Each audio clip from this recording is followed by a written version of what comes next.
Is the Zencan Signature 6XX stack worth your kidney? Does it sound any better than the regular Zencan Silver for about $150 more? Stick around, let's find out!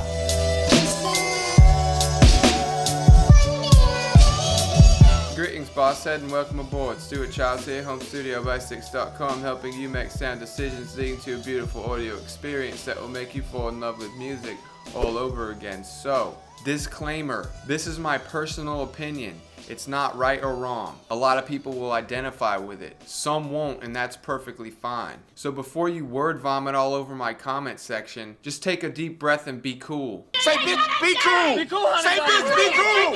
Tell that fucking bitch to chill!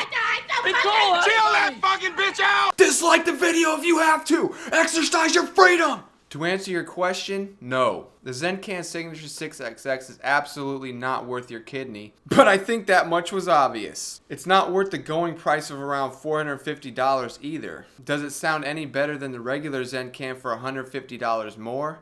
Nope, not even close. It's astonishing to me the lengths that these lukewarm-ass reviewers will go to convince themselves that the more expensive product indeed sounds better. What's more, they'll even try and convince you. That's what we call shilling. See reviews, cough. Excuse me. You may as well light $150 on fire and flush it down the toilet, because what you're paying for is essentially a button that says 6XX. More on that later, and no, I'm not burning $1 this time. I really like iFi as a company, but I don't hold my tongue for anyone. This was a clear misstep, and I think that most people understand that by now. If you bought this, I'm sorry. My condolences to your wallet. Find my wallet. Which one is it? It's the one that says bad motherfucker. Just return it if possible. If you can't, enjoy it, but listen to me next time. While other reviewers will splooge all over the latest flavor of the month DAC like, oh god, it's so good. Buy it now, it's so good. I will always tell you the truth first. With that, what about its sound? I used the original Zen as just a DAC into the Zencan Silver, or regular, and A/B tested it against the blue Signature 6XX stack. AKA, it's the correct stack. I used iFi's RCA to RCA cables for both and tested tracks in Spotify Premium as well as Tidal Hi-Fi. This means anything 2444, 2448, 2496, master files, etc. The playlist will be linked down below in the description box. Also check out the article for all albums compared. What I found is that there is absolutely no difference between these two, not by a damn sight. I even tried really hard to hear one. You know, as most people do, attempting to convince myself that there was a discrepancy, but still couldn't. It's the same stack repackaged in blue with 6XX plastered everywhere. Real talk! And seriously, don't talk at me about files used, my headphones, whether or not I had to take a dump at the time. Hey, are you taking a dump? Hell yeah. So, tell me about Metal Gear. You knew? How sunny or cloudy it was outside, etc. When I demo products, I actually, listen to music. What a concept. I actually put them through their paces, unlike other people who listen to half of one song and then make an impression while throwing a bunch of flawed measurements that really don't mean anything in the context of a listening experience. Audio science review. Excuse me. So, you could pay $300, $130 for the Zen DAC, plus around $170 for the Zencan, and be perfectly happy. Or you could spend $450 and completely regret your purchase when you realize you've been played. The choice is yours. The problem with this whole situation is that Drop and iFi took advantage of the 6XX's surging popularity. On Drop's website it says, and I quote, "Take your 6XX to the next level!" Man, give me a break. We're talking about a headphone that's been in circulation in some form or fashion for over 24 years, but now all of a sudden we need to drop everything and purchase this stack because the headphone is missing something that a DAC, of all things, can fix? Yeah, no. I got some beachside property in Kansas to sell you. Modest Mouse approved.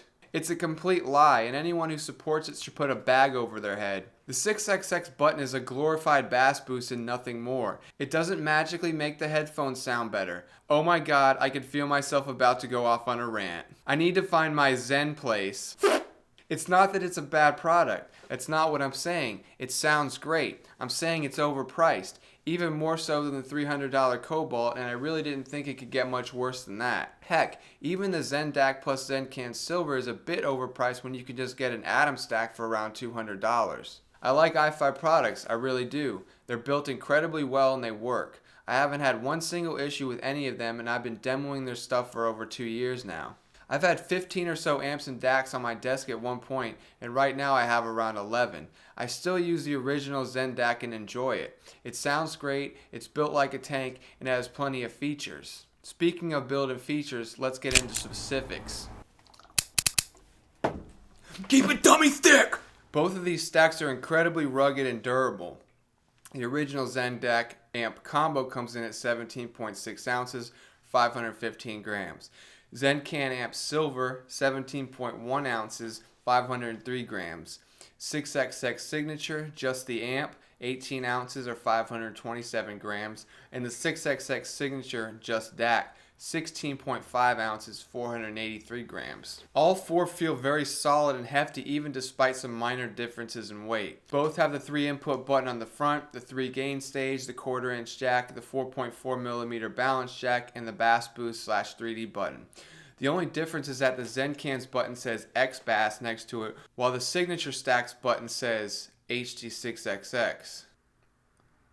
The other difference is that the original Zen is an amp DAC combo and can be used on its own without a separate amp.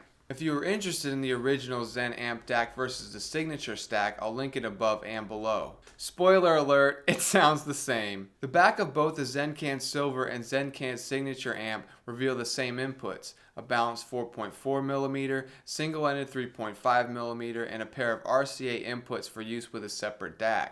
On the right side, there's a balanced 4.4mm output for use with separate powered speakers and a DC 5V jack for power. So with that, which should you go with? I think the answer is obvious, friendo. The original Zen amp DAC combo really did set a new standard for entry-level affordable desktop amp DAC combos. Have I said amp DAC combos enough times? I said it then and I still think it holds true now. If you already have the original and need some more power, the Zen Can is a great addition for $170. It represents a true upgrade. Plenty of power, lots of connection options, as well as the bass and gain. It's a stack that most people will end up keeping for quite a while. If you're brand spanking new, the original Zen amp DAC is a great way to get your feet wet for only $130. It does completely fine with any headphones I have and I love it. You can always add a Zen Can later. And that's my final answer! Save your motherfucking money!